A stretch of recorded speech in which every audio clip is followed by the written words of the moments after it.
Or like, how do you come up with all your ideas? You know, I get my inspiration from the performers. I guess that comes from my having been a performer. So, like, for example, one woman, Rivka Golani, violist, she commissioned me to write a piece for her, an orchestra, Toronto Symphony this was. And I thought about Rivka. I thought, you know, somebody else I would write differently. But Rivka, I thought about her, and I sat down and talked to her. And she got interested in talking like this, and so she said, I also paint. So she brought me her paintings, brought them into the house. And I looked at them and I said, these are great. So she brought a whole bunch of paintings over and put them up in my studio. So I got a feeling of Rivka from her paintings and from meeting her. If it had been a different violist, I would have got a different idea altogether. I wrote a piece for the Canadian Brass. You probably heard of the Canadian Brass. And I interviewed them one by one to get an idea. And so I asked one of the trumpet players, I said, what do you like about playing the trumpet?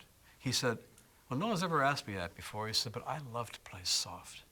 I like to play Vivaldi and Bach and things like that, which is unusual for a trumpet player. Usually play. So then I interviewed the other trumpet player. He says, I like to play loud, man. So I thought, this is wonderful. So one of the movements here was a soft and kind of gentle thing for trumpet, and the other movement for the other trumpet player was bombastic and jazz-like. I wanted to know, what kind of composer do you call yourself? Like, well, that's a good question. I'm what would be called like a modern classical composer, you know, okay, or a new music composer. I only have 2 arms when I'm improvising, but with a pencil in my hand, I can have 10 arms or 20 arms or 100 arms. And so I can have all these different parts going on at once.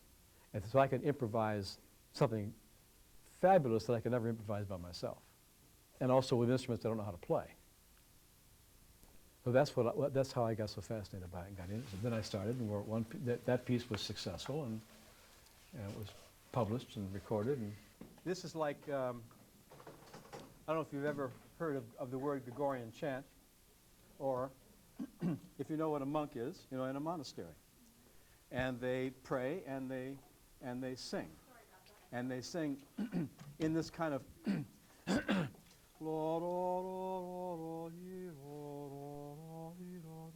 they sing like that. You've probably heard that. How many of you have heard that sort of thing? Yeah, yeah. Well, that's what this comes from. Therefore, that's the character in which this is played all the way through. I mean, the character is never like this. Da da la la li li la di